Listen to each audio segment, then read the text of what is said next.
여러분 안녕하십니까? 오늘은 날씨가 봄날처럼 푸근해졌습니다. 물론 앞으로 한두 차례 강한 추위가 있을 것으로 예상이 되지만 그럼에도 불구하고 봄이 오는 것은 확실한 것 같습니다.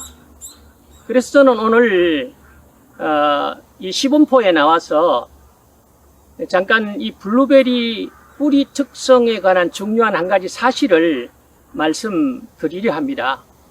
이미 우리가 알고 있는 바와 같이 블루베리는 청근성 뿌리를 가지고 있는 과수입니다.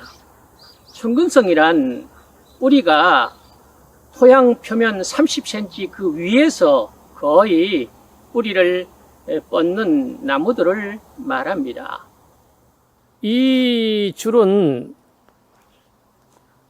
스파르탄을 식재한 곳이었는데 식재 7년 되는 스파르탄들을 다 뽑고 작년 가을에 뉴하노버로 교체된 곳입니다.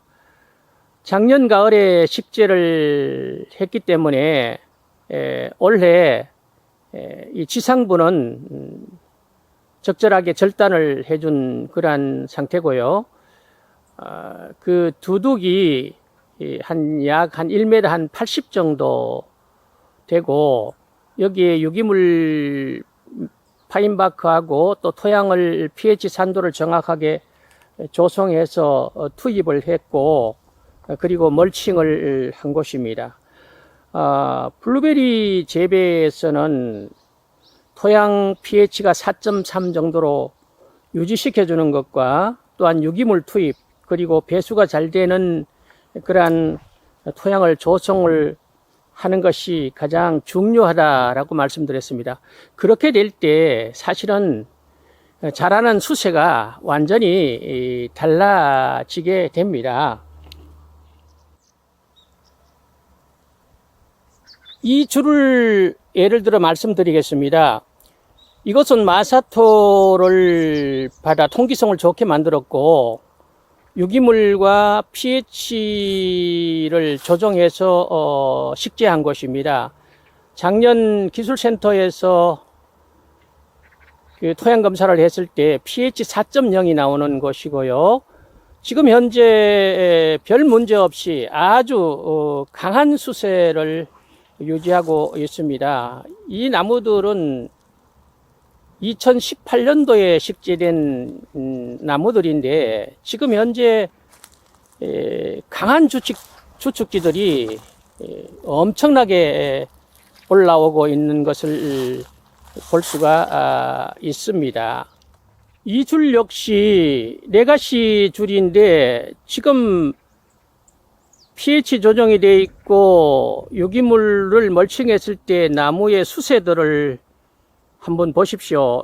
이 나무들은 2015년도에 식재한 그러한 나무들입니다. 토양이 정상적으로 조성이 되었을 때 또 멀칭을 했을 때 나무들의 수세는 대단하게 강하게 올라옵니다. 만약에 여기에 달리 다른 비료를 줄 이유가 있을까요?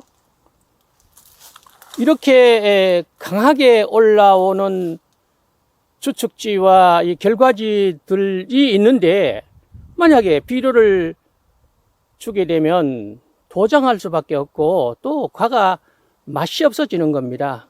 그래서 저는 지금까지 여기에 한 번도 화학적 비료는 사용하지 않았습니다. 그럼에도 불구하고 전혀 세력이 약하지 않다는 사실을 말씀드리고 있는 것입니다.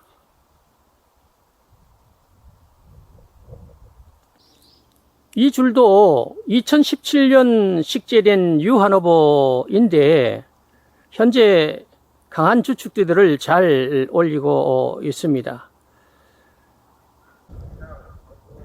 그런데 이 앞에 있는 이 뉴하노버는 별가지를 작년 가을에 7개 정도 절단을 했습니다. 잘 자라고 있는 주축지를 왜 절단했겠습니까? 그 이유는 이쪽 뿌리 쪽에 두더지 길이 생겨가지고 두더지에 피해를 입었습니다. 그래서 이 주축지들이 서서히 말라 죽어서 결국은 절단을 한 것입니다. 제가 이 영상을 올리는 이유는 여기서 뿌리 특성과 관련해서 알아야 할 중요한 사실 한 가지가 있기 때문입니다. 그것은 블루베리 뿌리는 나무 전체를 생각하지 않는 욕심쟁이 같다라는 사실입니다. 무슨 말인가 하면 블루베리 뿌리는 철저하게 독립적이라는 사실을 말씀드리고 있는 겁니다. 블루베리는 뿌리가 넓게 뻗어서 세력이 강해지면은 그 뿌리와 연관해서 뿌리목에서 주축지를 내게 됩니다.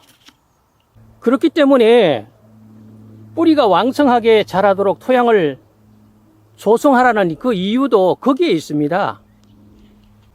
뿌리가 왕성하게 뻗어나가도록 토양을 조성해서 식재를 하면 그 뿌리목에서 강한 주축지들을 당연히 내게 되는 것입니다. 그런데 이 뿌리들은 지극히 독립적이고 욕심쟁이입니다. 서로 양분과 수분이 남아 돌아간다 해도 절대로 옆에 있는 약한 주축지들에게 나눠주지 않는 특성이 있다는 말씀입니다. 만약에 군뱅이가 피해를 입힌다든지 아니면 한쪽에 양 수분이 부족해도 블루베리 뿌리는 절대로 다른 주축지에게 선심을 쓰지 않습니다. 철두철미하게 독립적이고 또한 독단적이라는 이야기입니다. 그러니 만약에 피해를 입은 뿌리가 있다면 거기에 속한 주축지는 죽게 되는 것이죠. 우리가 이러한 사실을 먼저 안다면 만약 어떤 주축지에 이상이 올 때 빠르게 문제를 해결할 수 있을 것입니다. 그 원인은 두더지 피해일 수도 있겠고 또한 군뱅이 피해도 있을 수 있습니다. 화분에서도 한쪽 이 주축지가 말라 죽는 일이 종종 발생하지요. 그 이유는 물을 많이 주었는데도 한쪽의 뿌리가 수분이 없어서 말라 죽는 일들이 생기게 됩니다. 이런 일들은 피트모스와 펄라이트로만 용토를 만들어서 식재를 할 때 자주 나타나는 현상입니다. 피트모스는 한번 말라버리면 아무리 물을 줘도 골고루 물이 스며들지 않습니다. 그렇게 되면 그 뿌리와 연결된 주축지는 당연히 죽게 되는 것입니다. 이 모든 문제는 다 뿌리가 독립적으로 존재하기 때문에 나타나는 그러한 현상입니다. 그러므로 이런 특성을 감안해서 뿌리가 상해를 입지 않도록 각별히 신경을 써야 되는 것이겠죠. 가능하면 이 두둑을 밟고 다닌다든지 또 두더지가 서식하기 좋은 환경을 만들지 말아야 하는 것입니다. 참나무 계통이나 잡목류를 멀칭하면 군뱅이가 생길 수 있습니다. 이런 것을 끌어들이지 않도록 각별히 신경을 써야 합니다. 저는 오늘 블루베리 뿌리가 가지고 있는 지극히 독립적이고 욕심쟁이 같은 특성을 가지고 있는 사실에 대해서 말씀드렸습니다. 우리가 블루베리를 좋아하고 사랑하지만 블루베리 뿌리가 가지고 있는 욕심까지 좋아하고 사랑할 이유는 없다고 생각이 됩니다. 다음 기회가 주어지면 블루베리 뿌리 특성에 대해서 다시 말씀드리도록 하겠습니다. 감사합니다.